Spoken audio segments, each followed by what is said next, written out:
Durante milênios, as maiores civilizações da Terra apontaram para um mesmo segredo, escondido em silêncio bem no centro do cérebro humano. Um órgão minúsculo, do tamanho de uma ervilha, protegido como uma joia por ossos e tecidos, invisível aos sentidos comuns. A glândula pineal. Para a ciência médica, ela sempre foi apenas uma parte obscura do sistema endócrino, regulando hormônios, ciclos de sono, talvez ajudando a sonhar. Mas antigas tradições sabiam algo que a ciência só agora começa a suspeitar. Por que culturas tão distantes umas das outras chamaram esse mesmo ponto de assento da alma? Por que egípcios, hindus, xamãs e místicos insistiam que ela é um olho que vê além da matéria? E por que em tantos textos esquecidos ela é descrita como a chave para atravessar mundos, entrar em contato com forças e inteligências que existem além do que conhecemos?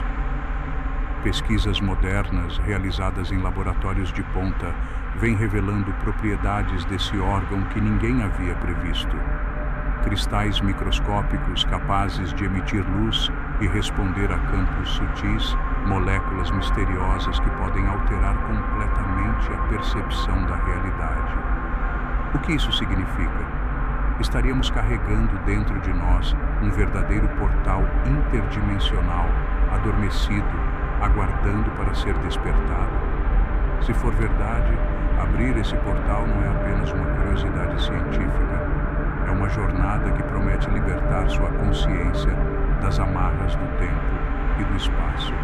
Um caminho para recordar quem você realmente é, para experimentar dimensões onde a mente não tem limites e a alma reencontra seu lar. O que está escondido nesse ponto secreto do cérebro? Por que tantas tradições arriscaram tudo para proteger esse conhecimento? E por que agora, justamente agora, a ciência começa a descobrir indícios que confirmam as antigas profecias? Responder a essas perguntas pode transformar radicalmente tudo o que você acredita ser possível e talvez revelar que a realidade é muito maior do que jamais sonhamos. Quando criança, Eduardo já sentia que havia algo diferente em si. Enquanto os outros meninos jogavam bola e corriam pelas ruas, ele se perdia em longos silêncios, fitando o céu estrelado, sentindo um chamado que não sabia explicar. À noite, era comum acordar suado, com lágrimas escorrendo pelo rosto, depois de sonhos tão intensos que pareciam mais reais do que a própria vida. Ele via lugares que não existiam em nenhum mapa, catedrais de luz suspensas no vazio, jardins intermináveis, seres com olhos brilhantes que o observavam sem palavras. Sentia medo, mas também uma estranha sensação de pertencer àquilo, como se estivesse voltando para casa toda vez que fechava os olhos. Os adultos diziam que eram apenas pesadelos, mas dentro dele, Eduardo sabia que não eram simples sonhos. À medida que crescia, aprendeu a escondê-los, com medo de ser chamado de louco. Mas as visões continuavam, cada vez mais fortes. Aos 28 anos, esgotado pela sensação de vazio que a vida cotidiana lhe trazia, decidiu buscar respostas. Foi assim que conheceu uma antiga prática de respiração e meditação focada no terceiro olho. Durante semanas seguidas, se dedicou a exercícios que prometiam despertar a glândula pineal. Então, numa madrugada silenciosa, sentado no escuro, sentiu uma pressão crescente entre as sobrancelhas. Era como se um feixe de luz começasse a girar dentro de sua cabeça. O ar parecia eletrificado. De repente, sua consciência foi sugada para fora do corpo e ele se viu atravessando um corredor de luz e sombra onde o tempo não existia. Do outro lado, sentiu um amor tão avassalador que caiu em prantos, incapaz de conter o que parecia ser um reencontro com algo maior do que tudo que já havia experimentado. Essa experiência não só abalou suas crenças, como também despertou nele uma sede insaciável por compreender o que exatamente havia acontecido e como aquilo podia ser possível. A partir dali, a busca por respostas deixou de ser curiosidade e se tornou um chamado espiritual profundo, como se um portal tivesse sido aberto para sempre. Conforme Eduardo mergulhava mais fundo em sua jornada, cada descoberta parecia empurrá-lo um passo além da realidade que conhecia. Em livros antigos, encontrou que os egípcios não só esculpiam o olho de Horus como símbolo da proteção divina, mas também como representação precisa da glândula pineal em cortes anatômicos do cérebro. Essa coincidência era mais do que intrigante. Para os hindus, o Ajna Chakra, ou terceiro olho, localiza-se exatamente no mesmo ponto e é descrito como a porta que se abre para enxergar a verdade além das ilusões do mundo físico. À medida que estudava, Eduardo começou a perceber que todas essas tradições convergiam numa mesma ideia. A glândula não era apenas responsável por regular os ciclos biológicos, mas também possuía a capacidade de sintonizar a mente com dimensões mais sutis da existência. O que começou como curiosidade se transformou em reverência. As noites se tornaram longas, cheias de sonhos lúcidos, mensagens cifradas e uma estranha sensação de que alguém ou algo o observava, guiando seus passos. Quando encontrou relatos científicos de microcristais de apatita na pineal, com propriedades piezoelétricas, algo dentro dele se acendeu. Se esses cristais realmente respondiam a campos magnéticos, talvez funcionassem como uma antena, capaz de captar sinais de outras dimensões. Mas a maior revelação ainda estava por vir.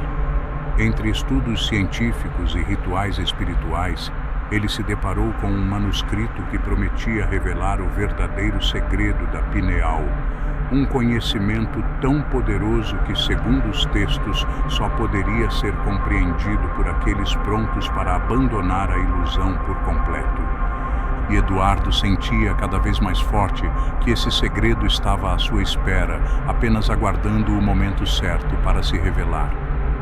Pesquisadores como o Dr. Rick Strassman, autor de estudos sobre a DMT, uma substância psicodélica endógena, propuseram que a glândula pineal seria responsável pela produção dessa molécula em momentos críticos, como nascimento e morte, facilitando transições de consciência.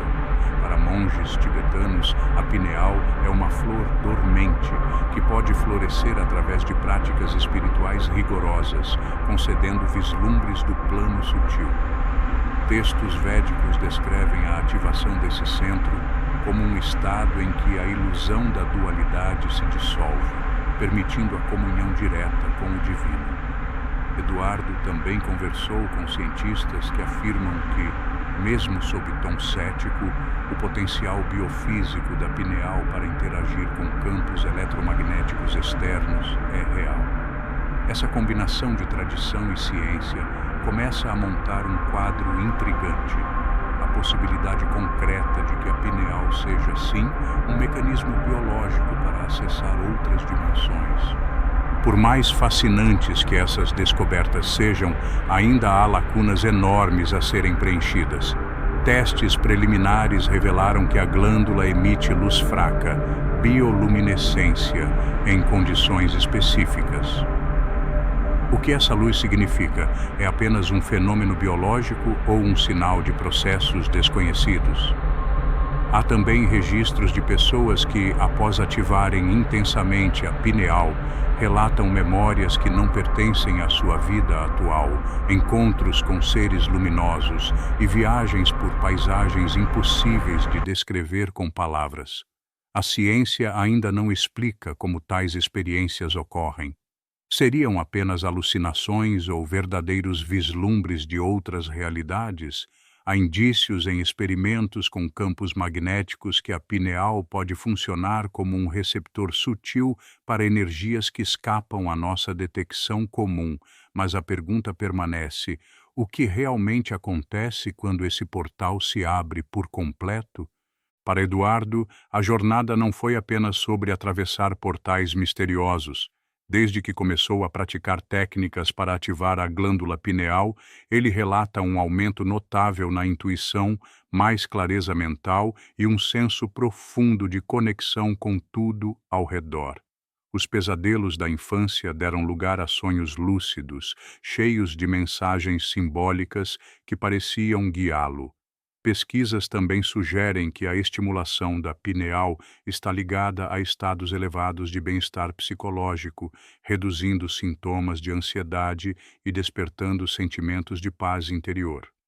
Assim como Eduardo, milhares de pessoas relatam que essa ativação abre um espaço interno de silêncio e compreensão, trazendo respostas para questões existenciais que antes pareciam inalcançáveis. Como se as visões noturnas da infância finalmente fizessem sentido, revelando que o portal nunca esteve realmente fechado, apenas esquecido. E assim fica a pergunta que ainda ecoa: se a ciência está apenas arranhando a superfície desse enigma, o que mais se esconde nas profundezas dessa pequena glândula? Seria ela um relicário de memórias universais, um transmissor de consciências, ou a chave para reinos que desafiam as leis conhecidas? Talvez a resposta já esteja dentro de cada um de nós, à espera de ser despertada. Entre as sombras e a luz, entre o conhecido e o invisível, a glândula pineal permanece como um guardião silencioso de segredos que ainda estão por vir.